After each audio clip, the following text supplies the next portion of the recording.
Le truc qui nous marque, c'est le 2001 qui a été vraiment une année charnière pour les trans. C'est la programmation d'Emir Kusturica et du No Smoking Orchestra. Et en fait, il y avait 2 dates en France, quoi. Il y avait nous, il y avait les nuits atypiques de Langon. Et là, on s'est retrouvés débordés.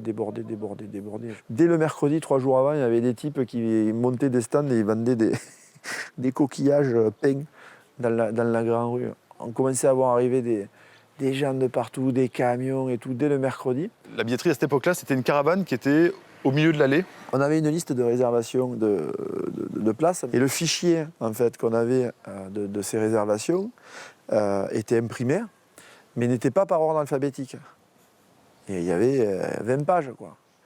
Alors, monsieur Durand de Saint-Bosile de Putois, tout le monde, c'est moi. Non, mais c'était... Et en fait, la caravane a reculé de 4 ou 5 mètres pendant que le public rentrait. On voyait les gars courir sur les toits, parce que tout le monde essayait de gruger, quoi. Passaient par la rivière, monter les murs de la rivière. Ils arrivaient par les vignes de l'autre côté, là où il y a des vignes, des jardins. Il y avait des gens partout dans la montagne, des files de véhicules qui essayaient d'aller poser des sons dans les... C'était fou. Pendant 1h30, la circulation était entièrement bloquée dans tout le village. Partout, la déviation, la grande rue. Il y avait des grappes de personnes qui tombaient de partout, de tous les murs de l'enceinte du site. C'était complètement dingo. On était bien à l'arrache, mais ça donnait une puissance à ce festival-là qui était assez importante.